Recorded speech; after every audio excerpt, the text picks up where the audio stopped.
siang, sahabat-sahabat semuanya. Minta maaf terlambat. Saya tidak tahu sebanyak ini yang datang.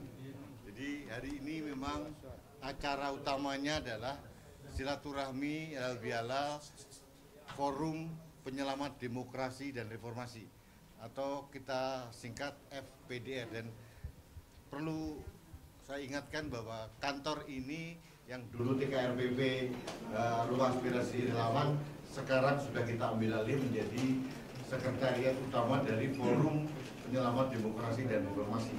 Dan saya ingatkan juga ketua Dewan Pengarah dari FPDR ini adalah beliau Laksamana TNI Bintang Sunda, ketua umumnya adalah Bapak Marsikal TNI Purnawirawan Agung Priyatna, saya sebagai Sekjen Rudi Eskamri, dan ada beberapa dewan pakar di forum ini, salah satunya Dr. Subari, Profesor Ika Rusha Bakti, Profesor Henry Subiakto, dan banyak hal. Jadi hari ini kita diskusi sebetulnya.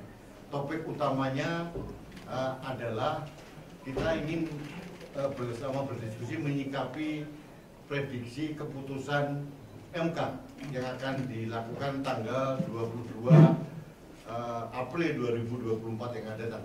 Ada beberapa skenario, lalu kita merencanakan sikap kita seperti apa. Nah, untuk itu saya akan serahkan kepada Ketua Umum FPDR untuk menyampaikan poin-poin yang kita diskusikan pada hari ini. Aku saya silakan. Baik, terima kasih ya teman-teman yang saya terus terang saya banggakan lah ya. Saya bahagia sekali bisa ketemu semua teman-teman di sini yang sudah menunggu kami tadi diskusi di atas. Ini semua dasarnya sebelum naik ke atas kita semua pasti lihat di sini kan. Bagaimana mereka supaya ada tulisan tidak melawan lupa itu ya. Bagaimana perjuangan reformasi ya para mahasiswa dulu untuk membentuk demokrasi kita seperti saat ini. Nah, demokrasi ini kan sudah berjalan ya, mulai dari tahun 2004 sudah mulai berjalan sampai sekarang. Nah, ternyata ini mau luntur dan mungkin juga mau rusak. Nah, sehingga dengan mau luntur, mau rusaknya demokrasi ini, terjadilah pemilu 2024. Nah, pada saat pemilu 2024, nah kita ini hasil diskusi, hasil pemantauan kita segala macam, ini terjadi segala sesuatu yang jelas-jelas ini jelas merusak demokrasi. Ya, akhirnya diajukanlah ke MK. Nah, prediksi kita di MK, hasil dari MK ini, kita hanya bisa ya mendesak ya, dan kita yakin ya bahwa semua hakim yang ada di MK mudah-mudahan mereka akan menggunakan dengan hati nurani mereka ya, dengan secara rasional, berpikir sehat, menggunakan akal sehat dengan hati nuraninya mereka ya, sehingga mereka bisa dengan tulus ikhlas melihat apa sih dan bagaimana sih penyelenggaraan pemilu 2024 ini, terutama dalam pemilihan presiden ya. Itu yang pertama. Yang kedua, kita juga bisa melihat tokoh-tokoh nasional kita ya. Kita lihat, coba kalau teman-teman sudah baca di Kompas juga ya, di mana Ibu Megawati Soekarno Putri ya sebagai sahabat keadilan, ya kan, sampai sahabat pengadilan itu yang amicus curiae itu membuat suatu tulisan. Nah, tulisan itu coba kalau dibaca, ini semua demi demokrasi, demi masa depan bangsa dan negara Indonesia ke depan. Ya, sehingga kita tadi diskusikan bahwa bagaimana nih beberapa prediksi keputusan dari Mahkamah Konstitusi itu. Nah, karena keputusan itu kan tidak bisa diganggu gugat, ya, keputusan MK itu sudah ada undang-undangnya. Nah, tapi kita mendorong, mendesak agar hakim-hakim yang ada di MK itu menggunakan hati nurani, tulus ikhlas demi tetap tegaknya demokrasi bangsa dan negara Indonesia ini yang sudah berjalan dengan baik ini. Ya. Selanjutnya juga dari Forum Penyelamat Demokrasi dan Reformasi ini tidak akan pernah berhenti sampai saat ini. Ya, akan terus berjuang. Apapun keputusan dari MK, kita akan tetap berjuang demi demokrasi ini. kita akan tetap berjuang dengan cara kita, ya. Karena demokrasi ini sangat penting, karena sudah diakui loh di dunia bahwa Indonesia itu negara demokrasi ketiga terbesar di dunia. Sudah diakui ini. Kok sekarang mau luntur, mau dirusak? Silakan, mungkin teman-teman pasti wartawan banyak baca artikel-artikel dari luar negeri, ya.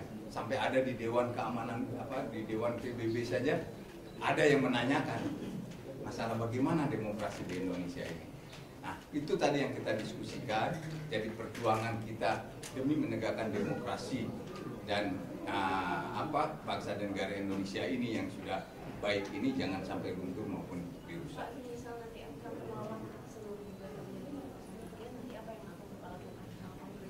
Ya, kita akan lihat kita tetap akan bersuara. Ya, kita akan mengadakan acara-acara, ya, yang jelas. Masa MK tidak menggunakan hati nurani dari ini tuh bukan kita saja loh, ya. Kita lihat akademisi, para guru besar, para rektor, para tokoh nasional, budayawan, semua coba kalau kita teliti satu persatu, kita pahami, kita analisa, begitu banyak sekali sebetulnya. Hanya karena apa? Karena tidak punya kekuasaan apa-apa, hanya bisa menyuarakan. Nah, penguasa ini dia bisa menggunakan dengan apa saja. Ya. Contoh, kalau ada orang yang keras berbicara begini-begini, dicarilah. Ya, apa saja dicari, kesalahan-kesalahan yang dicari gini. Nah, ini yang merusak demokrasi. Pak, mungkin keputusan dari MK, masih kan masih tanggal 22 Pak, mungkin apakah dari FPDR atau kalau mengajukan amicus curiae apa yang sudah diajukan mereka, kita juga sudah membuat menyusun, ya. Jadi ada nanti 4 poin yang kita akan sampaikan juga di sana. Oh, berarti akan ada amicus curiae baru dari FPDR-nya? Iya, betul. Kapan kira-kira Pak? Karena kan tanggal ini kan semakin dekat. Ya, kita akan lihat ya setelah kita diskusikan tadi, banyak yang kita koreksi lagi, kita perbaiki, ya, dan kita akan sampaikan ke sana. Ini ada pertanyaan lain? Jadi teman-teman, ya, bahwa kita menghormati keputusan MK, itu final and binding. Tapi sebagai rakyat, sebagai warga negara, sebagai pembayar pajak, kita tetap boleh bersuara, mengomentari, kan? Itu hak kita, hak demokrasi kita. Jadi kita istilahnya berharap yang terbaik kepada MK, tapi juga kita juga menyiapkan langkah-langkah kalau mereka akhirnya menolak gugatan, karena memang waktu yang diberikan oleh undang-undang kepada MK hanya 14 hari kerja, namun sangat terbatas. Kita menyadari hal itu, tapi apapun keputusannya itu adalah keputusan dan akan menentukan arah kebangsaan kita kemana ke depan. Dan saya masih mempunyai kepercayaan bagi MK ini, kan awal mula masalah kan di MK sebetulnya kalau begitu. Dari keputusan nomor 90-nya, masa Hakim yang mulia ini tidak mau menyelesaikan kekrisruan yang dimulai dari MK sendiri.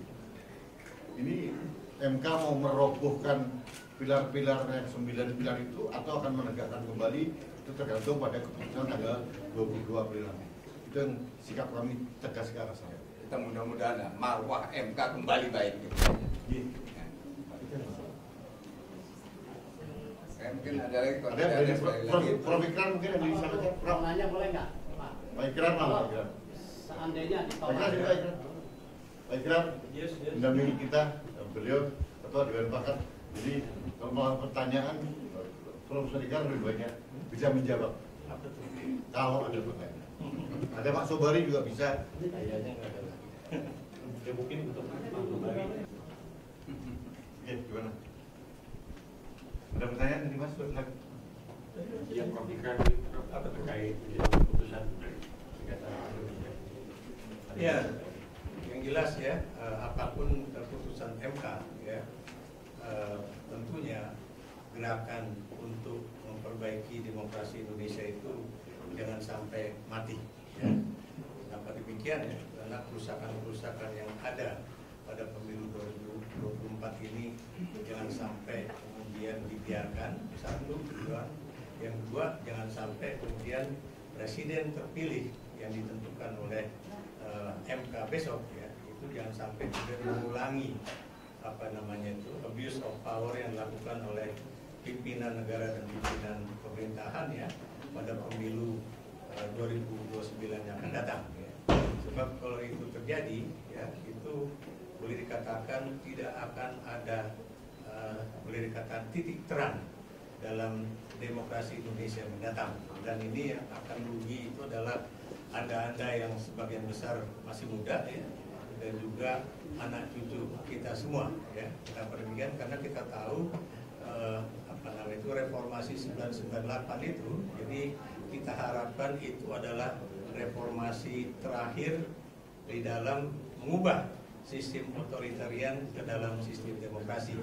Tapi kita tidak mempersiapkan diri bahwa seorang presiden yang terpilih dengan cara-cara demokratis itu bisa menjadi orang yang membunuh demokrasi Indonesia itu sendiri ya. Dan ini terjadi, bukan cuma terjadi di Jerman pada masa Hitler, tapi ini juga terjadi pada masa Joko Widodo ya, yang terpilih secara demokratis.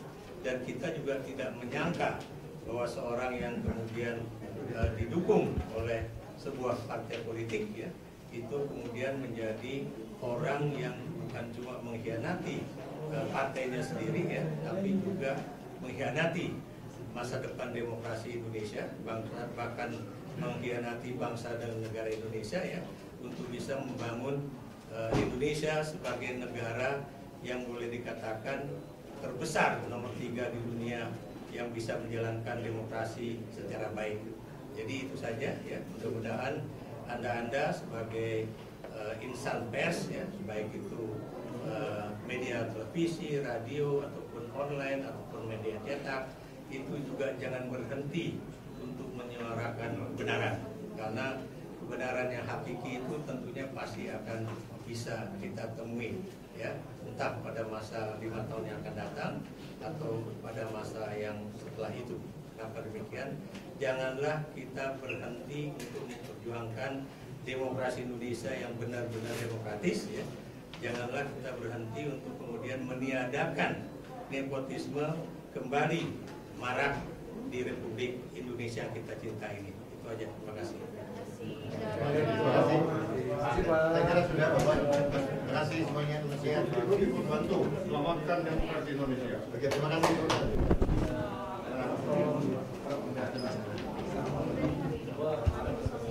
Tahu lupa. Kalau yang pertama nanti biar yang dengan tadi ya. Ini selain ya. Kalau mau nanya kurs rupiah terhadap dolar, Pak Adian. Jangan saya. Bentar. Belum siap.